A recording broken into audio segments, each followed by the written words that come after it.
Live from the kingdom of Lilliput, this is Derailed Trains of Thoughts.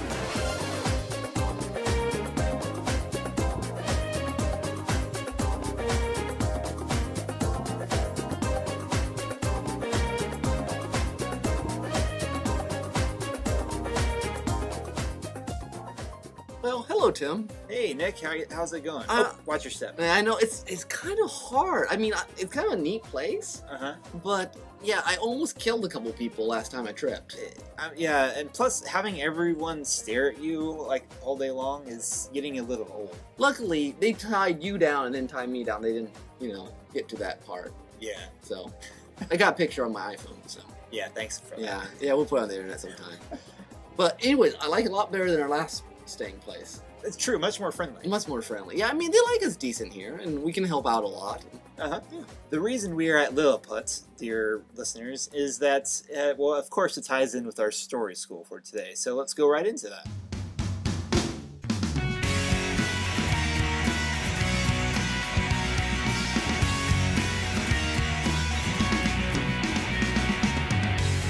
Today's story school is the arts of the short form. Get it? Short, little people, little... Okay, anyway.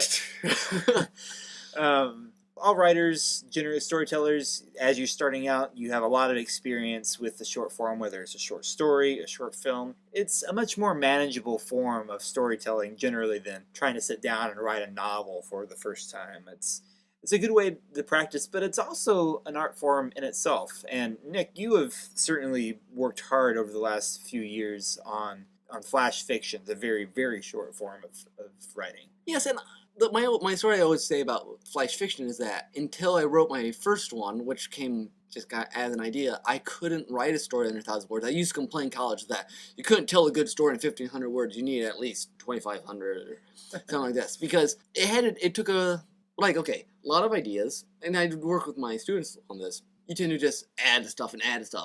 It's very easy to expand, especially when you're not practiced at writing. You just you have this idea and just keep writing, things come up and you add details you don't need. Mm-hmm. And it actually takes a lot more effort to write a good short story. And I remember reading by Margaret Weiss and Tracy Hickman, who do the Dragonlance series. For some reason, I was looking, they had written some short story about Tasselhoff the Kinder.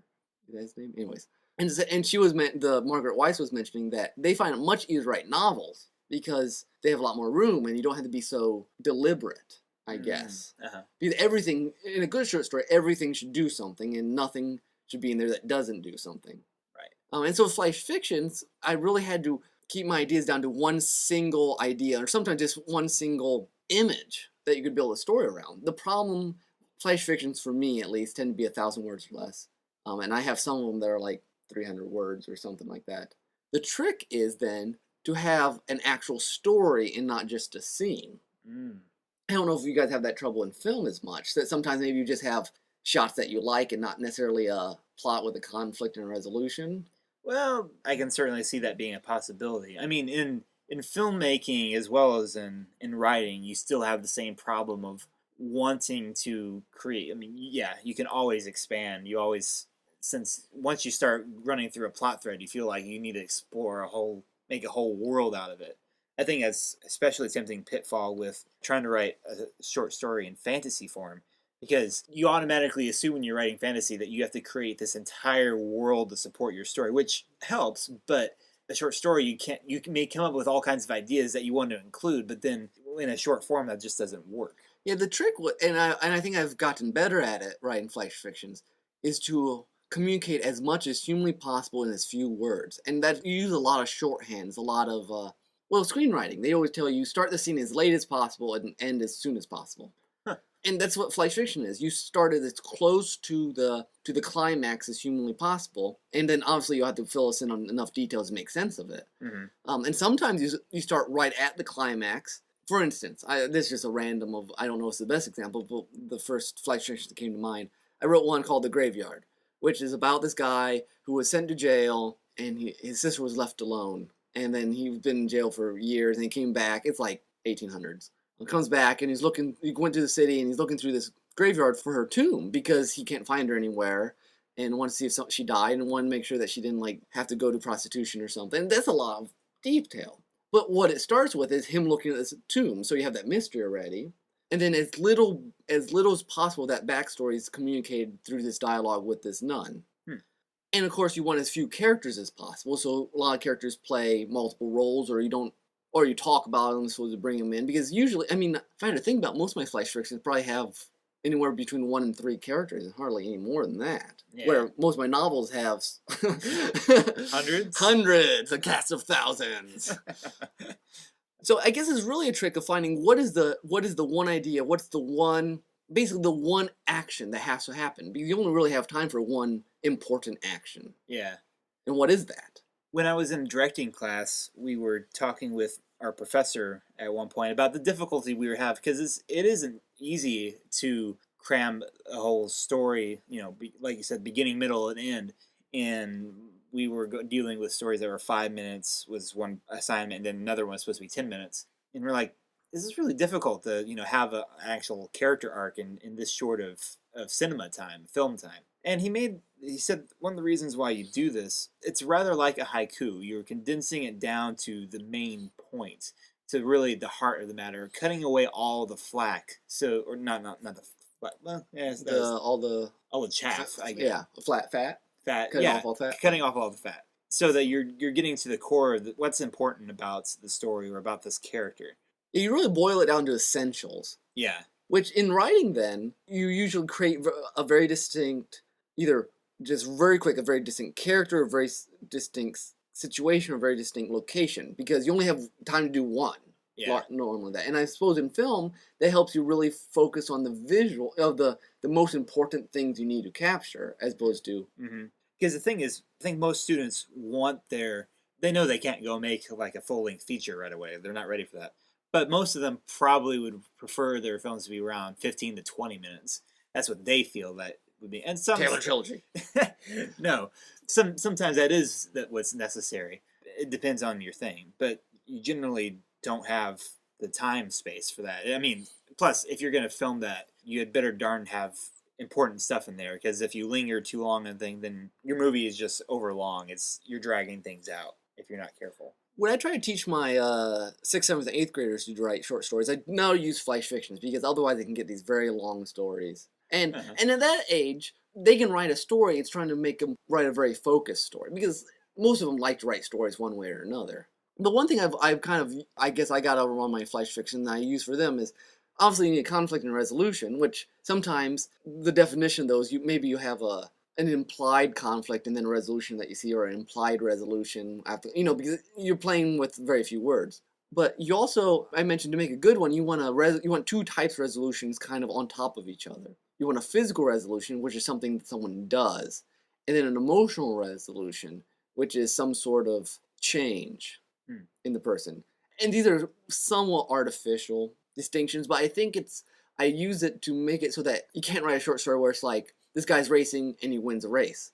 That's the story, but it doesn't have an emotional aspect to it. Yeah, what does it mean? What does it mean? I mean, it's a plot and it has a resolution, but it doesn't grip you, and you have both an emotional resolution and a physical winning the race. It has a certain amount of depth, which is about all about all the depth you're going to manage in sometimes 1,000 words. Change is a key word, because I know in screenwriting, one person who's written a lot on screenwriting, Robert McKee, would say that in every scene in the film, there has to be some sort of change by the end. Otherwise, you don't have nothing actually happened. Nothing was accomplished in that scene if something didn't change. Usually, something about the character didn't change. So you want an internal change and an external change. I mean, the way I'm taught, which internal is more important. Internal is more important. Yeah. To make a story that lasts. And I figure, at least for fiction writing, in order to make it so that it sticks with the reader some, you have a couple options that I've discovered. One is the twist ending, the surprise ending, not necessarily as in like a M. Night Shyamalan sort of thing, but that it's unique, you didn't expect it, it's just a perfect sort of boom. Kind of thing so the ending just kind of sticks with you. And that's a good one. And sometimes I think if you can create just a unique enough, you want a certain amount of spice or flavor, because it's so short, so you want it to feel distinct. So sometimes location can do that really well. Some of your style sometimes, for me. some of your flash fictions are almost more like an introduction to like another world or another story you could be writing. Yeah, and those are possibly not the best examples of an actual self-contained. And that's the thing. I call them snapshots, partly because I envision them as being. Hopefully, this is a complete story, but hopefully, it also feels like it's in a world that's bigger than this 800 word thing. Right. And sometimes I do that really well, like Dinner at Twilight, and sometimes not so well. Like describing your transdimensional intergalactic space races. Oh yeah. I think the short story about that was more of a, hey, this is an idea for something Nick wants to do someday. Exactly. Yep. Or what was no, it was the Web of Worlds. The Web of Worlds was even more like that. Yeah, that's probably the main offender of being like, you know what, I want to write this story, but I can't right now. So hear this. It's like a preview. I mean, kind of, yeah. It's like, you show it before the movie and say, coming June 2027. Man, I wish I had my time machine right now. I do want to write that book someday. Yeah. But things you've learned doing your short film. You've done a number of short films. What kind of difficulties have come across? Well, again, like I said, sometimes it's hard to contain. See, this is a trickier thing for me because although I've directed a couple things, I edited a couple, I'm not really that experienced in actual screenwriting. I've written my own short stories, but never really actually written dialogue for a movie aside from silly skits like Leo stuff. Yeah, you can't have any B plot. No, it has to be. You have to be focused on a character and his situation that he's in. Really changes one big thing that sticks in my mind. You want him to be different than he was when he started the thing. And I guess you need them to have some sort of struggle, but simultaneously you can't take too much time with the struggle. Right, which can be tricky sometimes when it seems like he's changed too quickly. It has to be something that is manageable in 5 minutes and 10 minutes. And I think at least with story, you can probably do this film, using a sort of shorthand, a sort of tapping into universal feelings, emotions, reactions. Mm-hmm. Another one of my flash fictions came to mind, which may or may not be a good example, is one called Memory Lane. It's about this guy kind of revisiting his high school, and he has all these emotions about what he should have done, and he should talk to this girl, and and one of the comments I got one time said they were completely, because people have sort of this, not all people, but some people have this longing for that sort of emotionally charged time of high school. Mm-hmm. And all the sort of things could have done different or should have done, or how exciting it was. And every time you even walked by this girl, it was like, your whole body was, shaking, and, you don't have her. But anyway, so you're tapping very deeply into that. And then he starts talking to this girl that he had always wanted to, and telling her, and she seems to be like, responding to him. So it's like that, the love from high school love that you forgot. So, that all that universal sort of things people play with. And then at the end, you find out it's actually like a 3D virtual program that he had paid for. Yeah. And so it's kind of putting a twist on that whole. So you very quickly, at the end, you realize that the conflict and the resolution were more complex than you thought they were to begin with. Uh-huh.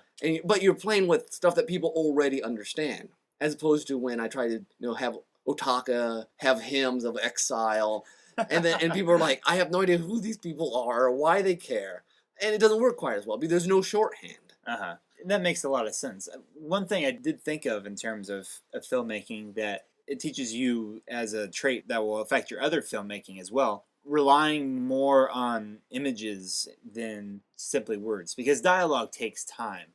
You're going to have to go through explaining a situation. It can take a lot. So you learn to find other ways to express what's going on. Sometimes you see some things show up in a number of student films as this kind of shorthand. And I did this for one of mine where a character has a whole bunch of books out related to a certain topic that will become an important part of the plot later. It's either foreshadowing or it shows, okay, this is an issue in this character's life. And that's just one example. Or there's this one short film that I actually acted in. It was very unlike anything I normally do because I was playing a suicidal character.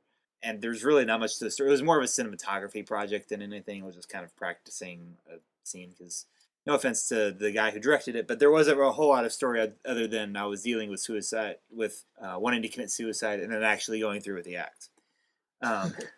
But there was one shot where, as I'm taking something out of the fridge, I stop and look at a picture of me and this girl, and the connotation is that it's supposed to be my girlfriend. It's actually a picture of me and my sister Joanna, but most people wouldn't know that. No, But and the photograph is one of those shorthands that used all the time in films. yeah, you instantly establish a relationship, a connection between this and between your main character and another person who's important to him. And writing you can use the same sort of even the same sort of visual shorthand, objects. Really good objects. What would that be called? German expressionism. Possibly. So short form, I found I like practicing because then I get something done real quick. But it is really an experimentation in seeing how much you can pack in, which I think is kind of exciting. Kind of, you try to figure out how far into this story can I start before people lose me. Mm-hmm. And the downside to short form is that you really don't have the time to explore issues, characters, worlds that you would like to. Yeah. So for sometimes I could write this short, but it'd be more fun if it were longer. Right. Yeah, when you try to cram an idea that is too big and should be more fully explored into something that's pretty small, then it's pretty obvious what you're trying to do. Yeah, and then I think the viewer and the viewer and the reader, I'm not sure short form, depending on how short, has quite the same impact. There are some that are really punchy. Mm-hmm. In the internet society, we like the short things, but you're not as invested in it. You read one of my flash fictions, you can read it, forget about it, because that's just what and that's kind of its purpose. At least as I approach them, it's largely it's half a writing exercise for me. And hopefully get something good out of it. But a lot of times you're able to come up with something that will keep people thinking for a while afterwards. Like I think Man was one that made me think of. Yeah, out of 50, there's probably 10 that people will never remember. 25 that are entertaining but may not last, and hopefully 10 that stick with you more. Yeah. Which actually, if I get 1 out of 5, that's pretty good actually. I wonder how many people actually go, because I know they'll publish short story collections, but I've never actually picked one up and started reading through them. I'm curious how big of an audience it has. Nowadays, I'm not sure it does, unless you're there's a Ray Bradbury short story collection at my sister's bookstore, which I'm very tempted to read, because I'm at the time where I'm busy enough that short stories sometimes are really appealing, but I also have this deep desire to read these giant novels. So I'm at war with myself, and I'm writing wise in the same way. I like these short things. I get ideas out that really aren't worth spending the year writing the book, but I like the idea. What you need is another Tales from Jabba's Palace, which I really enjoyed. Yeah, which if you don't know what that book is, it's all these short stories about all the random people in Jabba's Palace from Return of the Jedi. Kind of fun stuff. Yeah. I was talking with John again this week, who we had on a few episodes back, because he mentioned that he wanted to get a bit more publication. And I was like, well, where exactly? Are there academic, because I know academic journals publish essays all the time. Are there publications that do similar sort of things with short stories? And he's like, yeah, there's these magazines and other things like that where you can. So it's not just because I've seen libraries have books of short story collections, but I guess sometimes they're actual publications. There are literary magazines that focus on short stories, and I know of a couple that I've looked at before, but they tend to be more on the literary end than more commercial fiction. Okay, I could be wrong on that, but that's my impression of the short story magazine world.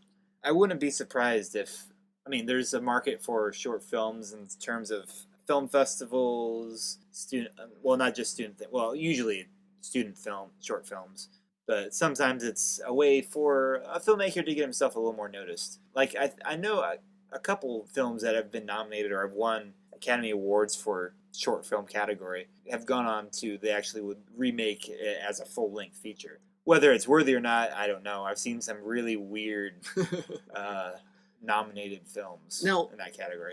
And there's a place for, besides anyone can put itself on YouTube, there's a place like blip.tv that is kind of focused on the short form filmmaker. That's true, although blip.tv is also as much of a, they do have films in there, but I guess a lot of it is more serialized. It's more serialized. That's true. I think it's more TV formatted than film. That's true. That is different. And I think there's honestly, if Laura was on, there's a lot of short story room in in fan fiction. Oh yeah. I think in specialized, I think there probably are science fiction magazines that do it. The problem is just there's so many writers now. I think by definition the magazines tend to be very selective, which tends to push a little more literary just by unless definition. it's a total type, fanzine like the ones Oh. that Nathan talks about that are Godzilla magazines. That's true. That have That's short true. stories. So one other thing I was going to mention about the short form. And then obviously short form for writing can take longer than 1,000 words, but I find that the most constrained and for like the sort of thing we'll do after this, the best sort of challenge. But obviously for a long time, for me, I set my mindset. I don't know, filmmakers probably do the same thing. Before I get an idea, set myself, how big is this idea? I'm decent at having some sort of within, under 1,000, under 5,000, under 10, or novella length. I have a decent sense now, having written enough different length things, like The House of Memories, which I knew had to be under 10,000. I had this idea. Actually ended up a little shorter than I thought. It ended up about 6,000 words. I remember Nathan Marchand, when he first heard the idea, just my sketch of it, he was amazed I could get under 10. But I tend to be able to cram things in pretty tightly. Which is nice. Every once in a while I'll read something I wrote and wish I had a little more breathing room for pulling out certain emotions or scenes, but I don't know that I would be able to do it, and I'm not sure. I just think that because when I was writing that particular scene, I had such a depth of whatever, and it just doesn't come through the writing because it's not going to. Yeah, and sometimes when you come up with that idea, you have to realize when it's not going to work for the format that you have to write it in or film it in. Because I traditionally before I did flash fiction, I was at beginning, middle, end, and now flash fiction, I'm like beginning, middle, end, beginning, middle are basically all attached to the end. Yeah. So that's short form. Yeah. That's things I've learned, and some other specific ideas might take into this new experimental section we'll do. Next. So hopefully that was a little more pragmatic than sometimes story school winds up, but hopefully you found it useful. Yeah, and actually, Tim, I thought about this. I haven't mentioned this to you. What if, as we do this next section, if they come up with a flash fiction based on these things, maybe they can send it in to us, and we could do some sidetracks. Oh, possibly, yeah. Well, we better explain. Yeah, we'll explain this. Should we have some sort of transition intro to this? Sure. Transition intro here.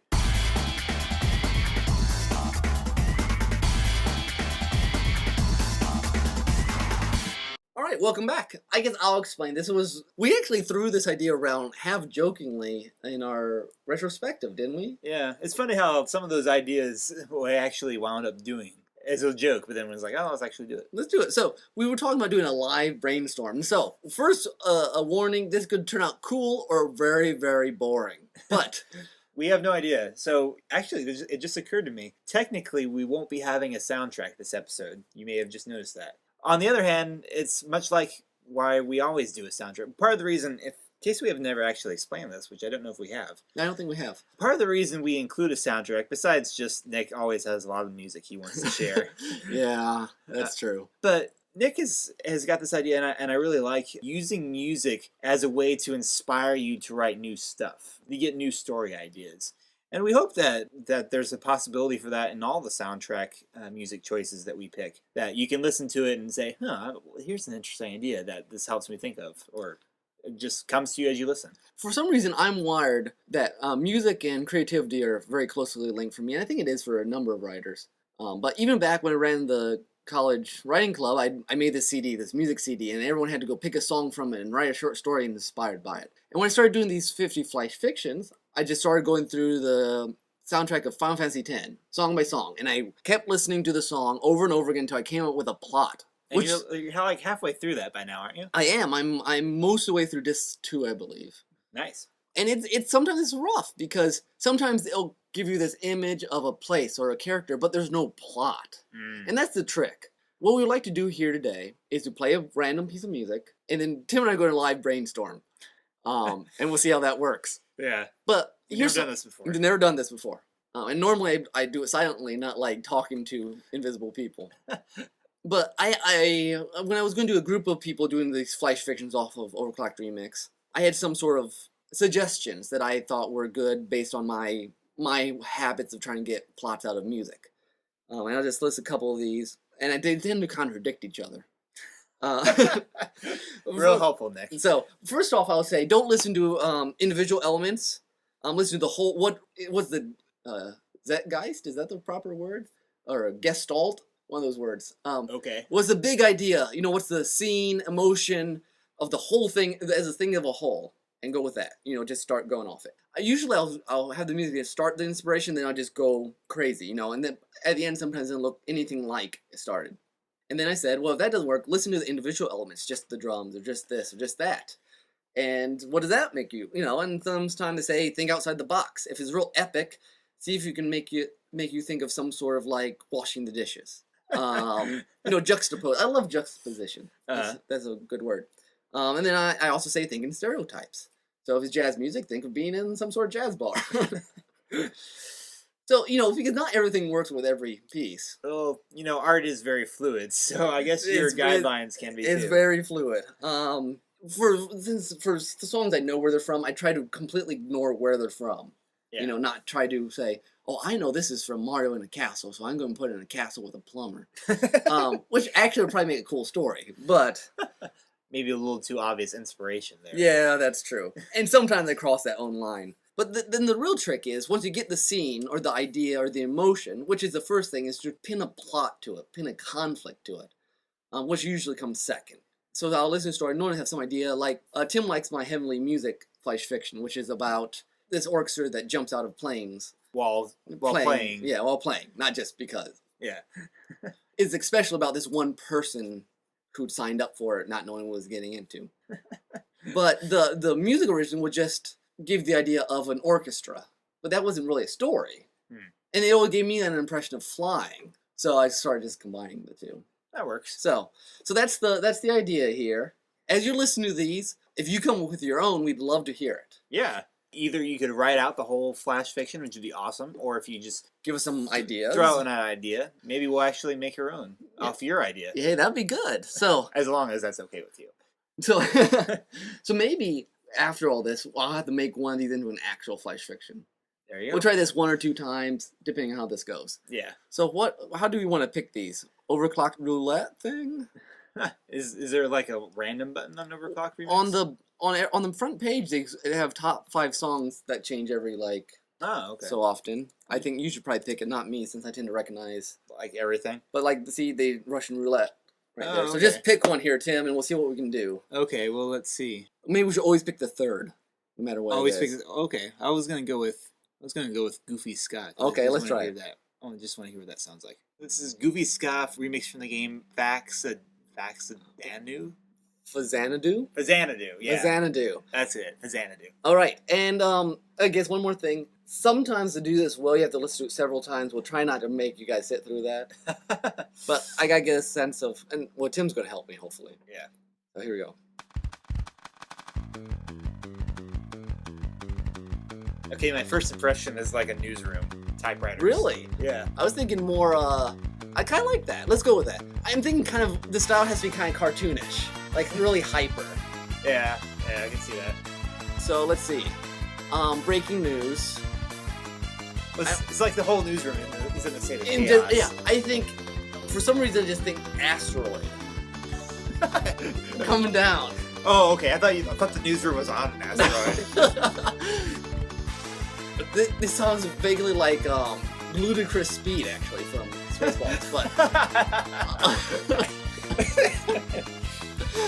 Okay, so we have newsroom, massive typing, asteroid coming down. So what's our conflict? Asteroid coming down? Well, that's a problem. That's not a conflict. We're going to stop it. That's true. The editor doesn't like anyone's take on the story. Okay, so we keep having new. They keep pulling out newspaper people during the live footage, maybe. Possibly. Well, wait. You mean like a newsroom like TV? I was thinking newspaper. Oh, you're thinking newspaper. That's why the typing. Oh, okay. So everyone's typing it up, different styles. The editor's looking for the and human Yo's interest. just screaming at everyone. He wants the human interest angle. He's looking for the orphan who has like big teary eyes. So it has to be a humorous article. I mean, humorous story. Oh yeah. It's completely over the top. I could Like, write that. It's almost like an anime sort of style. Okay, you know, like the insurance agents from Completely ridiculous. from Trigun. Yeah. Yeah. Okay, I could write that. Yeah. I think we could. There you go. Wow. Wow, look at that. We managed to come up with it as the song was going. And it's not a long song. No, it wasn't. Okay, Tim. This works much better in groups than singly. I mean, I would have been listening to it, being like, Just throwing. It's just a quick throw. yeah. Well, and that's and Tim knows this. The way I do brainstorming is I just throw out ridiculous stuff. Sometimes it makes no sense at all, and sometimes it works. But okay, so wrap up. Yeah. Opens up newsroom crazy. You're describing it. Mm-hmm. The main character is the boss. Okay. I think. Uh-huh. Because he's the one mad and angry, and then you have all these. I think you could have a lot of very quick, idiosyncratic or eccentric characters with their little takes, and you could be reading off sections, and you could have the all kinds of different versions. You could really play with the styles of the different. Probably like too. Each reporter would have its own like personality and style. Like maybe one of them, the guy who does the sports, is like all pumped, like, yeah, man, this is gonna rock. This is gonna be cool. No pun intended on rock. Yeah. So, and then the resolution would have to be either he finds a good one, or he fires everyone, or the asteroid hits the building. That is awesome, Tim. Okay, you guys, you have to go write that one. Seriously. All right, let's do another one.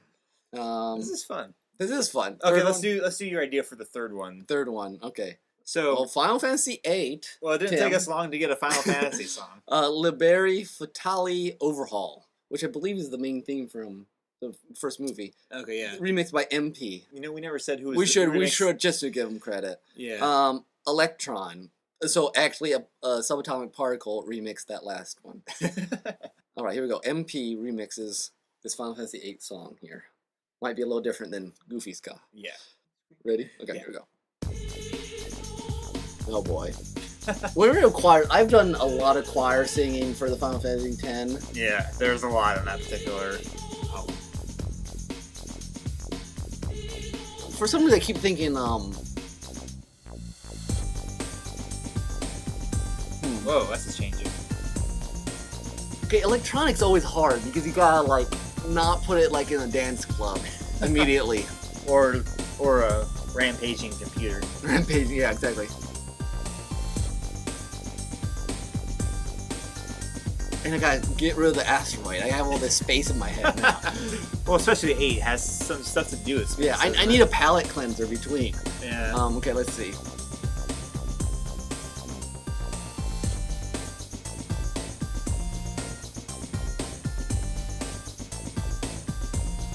All I see now is 8-bit, like, ninjas fighting each other. Yeah.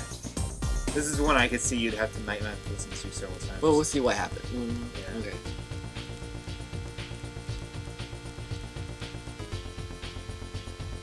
Now, there just seems to be kind of this mission idea, like some sort of building up to Maybe it's a kid playing games, but his mom interrupts with him some chore he has to do, so he turns it into this overblown. So he's making his life, describing it as if he was still playing a video game. That could be. No. I don't know if that's what you're meaning. That's just why I was. Well, I'm just throwing out ideas. Oh yeah, Sort of a Scott Pilgrim sort of vibe. Oh, I can see that going with that. I really want to get those choir singers in here somehow. I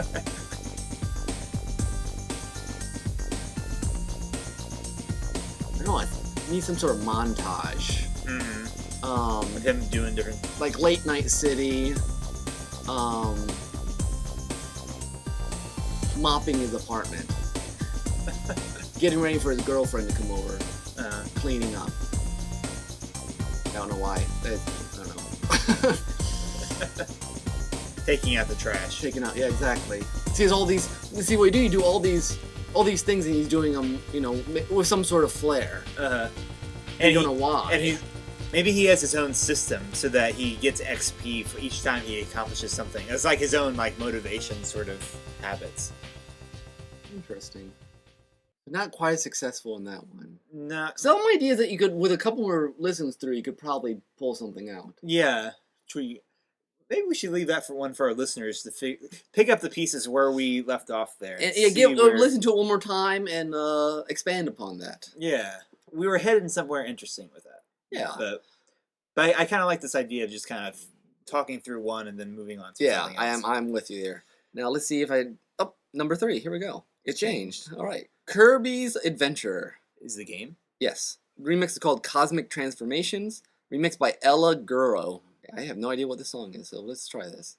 From 2005, so you've probably heard it at some point. Well, probably at some point, but... Alright, here we go, guys. Kirby's Adventure. No asteroid. Oh, that's interesting.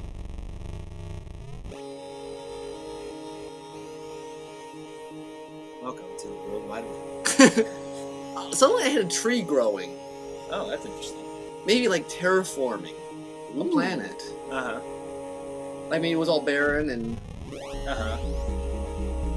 Someone sent to... You know what would be interesting? This would be kind of sci-fi. If you, maybe it reminds me of SimCity for some reason, and just the beginning, where you're this character, or like this creature, and you live through like humans coming to the planet, terraforming it, and then, I don't know, leaving disarray and leaving. Oh, that's interesting. Like some sort of observer sort of story.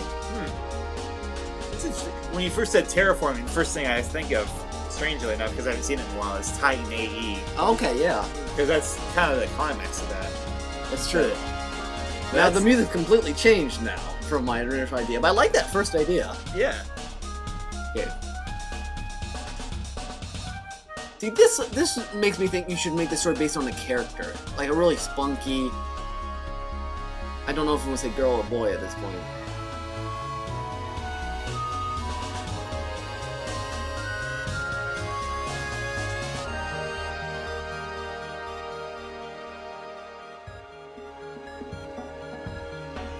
Maybe a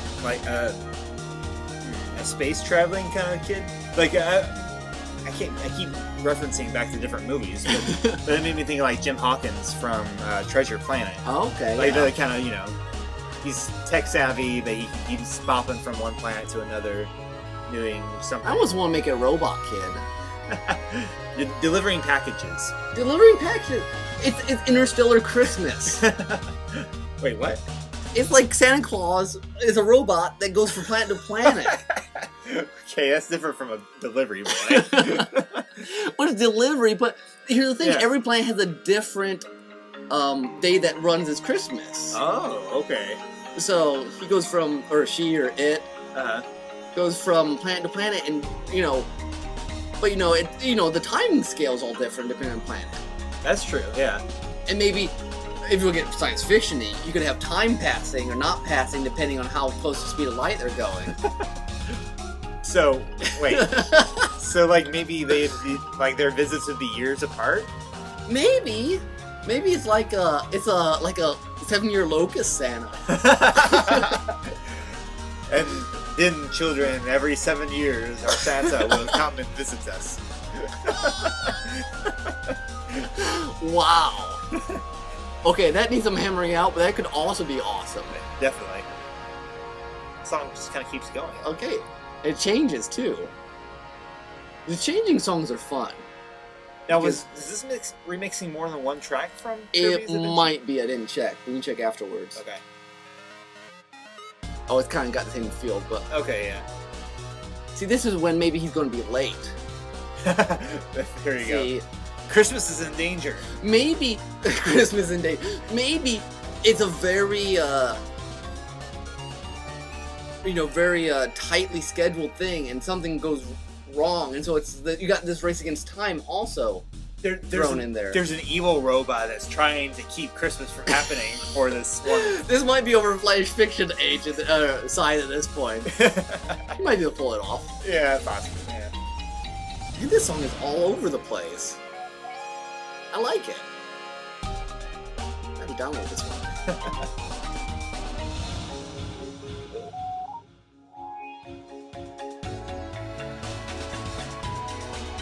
See, now I got Christmas stuck in my head. I know. Oh, wait. I'm getting a new idea. That feels more royalty.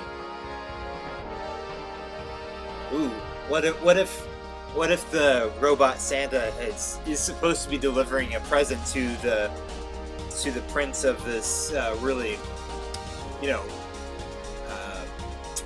Secluded? well, I was gonna say fussy dictatorship. If he doesn't get his present in time, he could be in big trouble. Ah, that could be. And then maybe because if the dictator doesn't get the present, then no one else in the planet gets the present because he decides, whatever he gets, everyone else gets. Oh, okay. So like the fate of millions of kids lasts because of this one emperor. So what we need is actually a series of like 5 flash fictions about this delivery robot kid. This is true. This could become like another series, like your Arabian Nights type letters story. Yeah. Or series. How is it still going? Wow, Tim, we hit a winner here. And I think we're done for this. Yeah. And that's the terraform planet being left. The humans are leaving. So, wow, interesting. Completely different ideas from the beginning and conclusion to the middle. That is apparently one song they remixed. Huh? Man, that was cool. Sea and ship level. Interesting. All right. So what do you say, Tim? One more? Yeah, let's do one more. Which one do you feel like? What, Hath Thou Done With This? Sure. Silent Progression? I don't know. There are a lot of interesting titles there. Pick one. I would say either What Hath Thou Done With This or Bomber Fuzz. Let's try Bomber Fuzz because Chrono Trigger is well known. Okay. Bomber Fuzz, which is remixed by Fuzz of the normal background music. All right, here we go, Tim. From the game Bomberman. Oh yeah, I should mention that.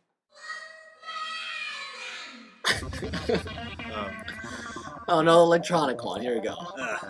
Well, you listen to Overclock Remix, you've got like a 1 in... Especially early 3, ones. Yeah, 1 in 3 chance of getting... In the later ones, there's fewer, but here we go. I think we picked the wrong song. Yeah, I'm inclined to agree. Here, we're gonna change. Just for something different. If you like... If you want to listen to Bomber Fuzz and come up with an interesting, please do so. Okay, I know JJT often Jiggy John T, I believe is his full name or full remixer name. Often does piano and jazzy stuff. So this is F-Zero. Looking from DJ Pretzel's description, looks like it does include some solo piano. So all right. Here's something a little different. And the remix is called Silent Progression Remastered, remix from F-Zero, which was a great game. All right, here we go. More pensive. There we go. Every time I hear an F-Zero remix start like this, it always kind of throws me off. What, you mean it does feel like racing cars? Okay, maybe just because it's weather right now, but autumn. Yeah. Or at least some sort of... Oh, wait a minute. Okay, I still think it needs to be autumn outside, but maybe you're inside somewhere. My first impression was like sitting inside with a cup of coffee or hot chocolate, looking out the window at a kind of a damp, kind of like the weather we've been having lately. Now, the trick with those images, which are great, is finding the conflict. Yeah, exactly, because that's just calming. And then you tend to have the internal conflict, which is doable. The other thing this kind of music often reminds me of, Mr. Rogers' Neighborhood. Very calming piano music. Again, lacking the conflict.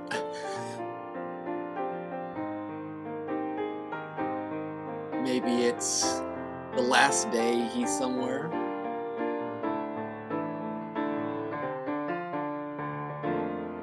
It doesn't quite fit.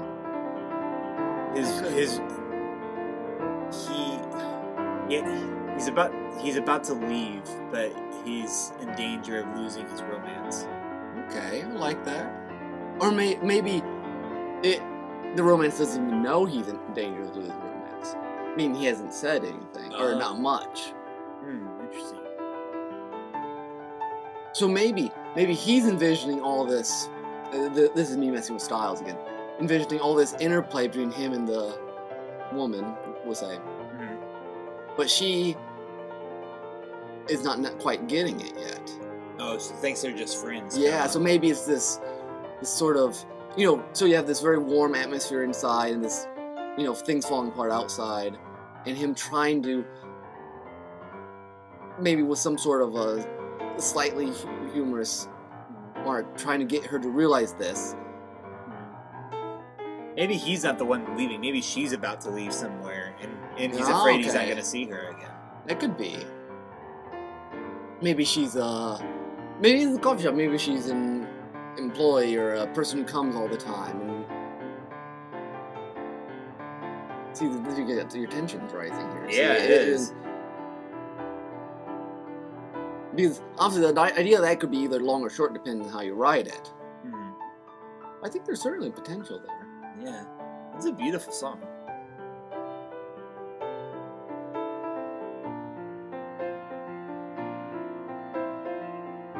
But now listening to the music.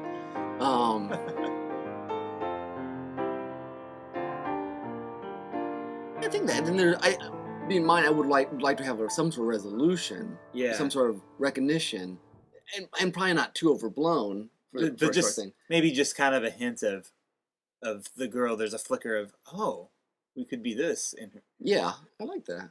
That's certainly doable. With a little more thinking, maybe another listen, you could probably pull that out. Yeah, there's some interesting stuff there. That was a good last song. Yeah, I feel like we should kind of wrap up with one last song that's without us talking over it, That they can pick. that they can pick and they can do their own brainstorming. with. Okay, for you guys to bow out, this is your assignment. Come up with just write us your impressions, your thoughts listening to this. You don't have to write a whole story unless you're ambitious. Uh-huh.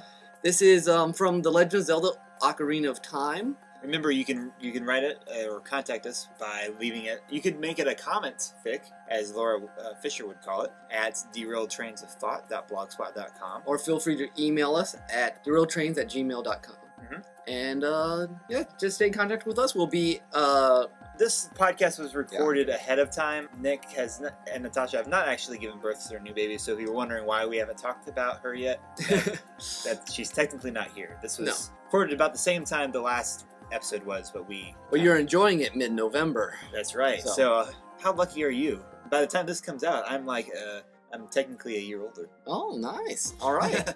So this is remixed by Saint 420. It's called SOS. Tim and I both used this for various projects, short projects. Short films, yeah. And it has a very distinct mood, so we think it might be a good one to go off of. Yeah. And one last reminder, again, this will probably be the only regular episode to come out this month, although maybe figure out a soundtrack, or a sidetrack, not a soundtrack, a sidetrack that we might release after Thanksgiving, but we'll see. In the meantime, this has been Tim. This has been Nick. Adios. Bye-bye. Oh, now, it went one of those Lilliputians.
wonderful. Bravo! I loved that. Oh, it was great. Well, it was pretty good. Well, it wasn't bad. Well, there were parts of it that weren't very good, It though. could have been a lot better. I didn't really like it. It was pretty terrible. It was bad. It was awful. It was terrible. Get him away! Hey, boo!